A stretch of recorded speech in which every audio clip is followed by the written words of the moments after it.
Hey YouTube, Mark Kaufman here, and today I'm talking about the Buck Vantage Mini Pro. Now, this knife here is the Pro because it has S30V steel with the Paul Boss heat treat. That is the main reason why I ended up buying this knife. But I will tell you this, the truth is this knife could have been a lot better. Could have been way better. And to be honest, I think Buck really has missed the mark on this little knife. So I actually ended up doing quite a few modifications to this knife. I'm going to show some pictures here, but this is the pocket clip now. But before it looked like this, it looked like that. And then I ended up grinding it down just a little bit because it was actually going into my palm when I held it. It was a major, major hot spot. Next thing I ended up doing is I removed the flipper tab. The flipper tab was practically useless. It was very small, no jimping, and it didn't really get the knife out of the handle.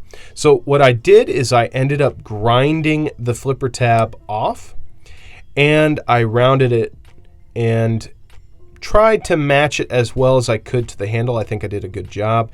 And to be honest, now you can get all 4 fingers on the knife, maybe a 3.5 finger knife, but it is so much more comfortable now because you're not being pushed down here and it's not a 3-finger knife anymore. You can actually hold this knife up here, do some nice focused cuts, choke back here, and then you have a really nice blade there and some good control.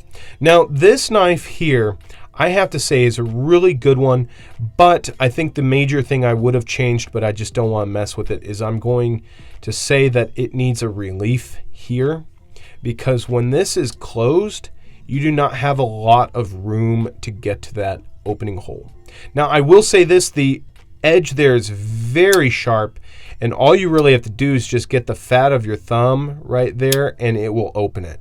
This thing opens very, very well. You can flick it open. I've even managed to Spidey flick it open, and to be honest, you can do that, but it usually takes some of your fingernail off. Unless you've got short nails, you can do it though. The great thing about this knife, I think, is not only the blade steel, but the look of it. I think it's a very handsome knife.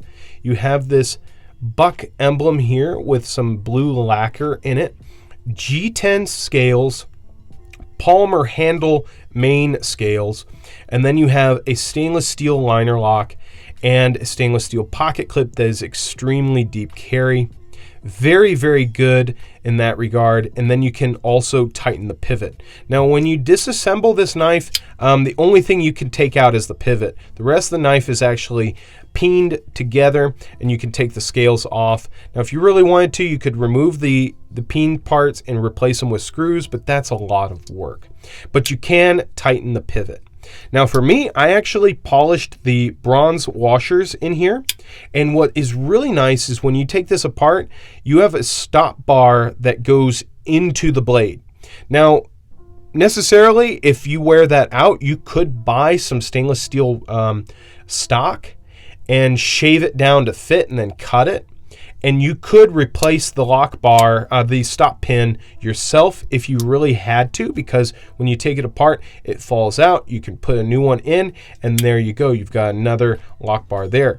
Now, when it comes to the lockup, it's actually pretty early, to be honest, but I ended up grinding a little bit of the blade here out so I could have a detent ramp. So the detent ramp makes this a little bit easier to close. You can open it very easily, very, very easily when you get it broken in. And to be honest, the action on it is very reminiscent of a Rat 2. Once you get it broken in, you don't really need a lot of pressure to get it open. You can also Spidey flick it, like I said, but sometimes you can fail it. But I will tell you this. The first thing you gotta do when you get this knife is take a ceramic rod and run it through the liners, run it through the back, run it on the spine, and run it a little bit in the holes here if you don't like a sharp hole there, because this thing was eating up my fingers. it was really, really, really sharp. I left the hole sharp just because the fat of my finger can open it very easily. But man, a lot of sharp edges, especially in the interior part of the handle. Now, if this knife came like this, specifically like this, I would buy it immediately. If it came with the action it has, no flipper tab, the pocket clip was shaved down just a little bit, it would be almost perfect. But really, it needs a little bit of jimping up here, especially over here, because when you choke up, your thumb's going to be all the way out here. Now the large one, I am actually very tempted to get the large one in the 420HC steel. I really like this knife, and I think it would be even better getting the large one and modifying it to look like this one.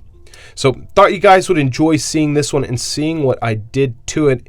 If you guys have one of these, I'd love to hear what you guys think of it. This knife has had a lot of hate on it, but personally, I haven't been able to take it out of my pocket. It's been very fidgety, very enjoyable, and the S30V steel is going to be great when it comes to its longevity because you have the Paul Boss heat treat there. So till the next one, I'll talk to you guys later. Bye-bye.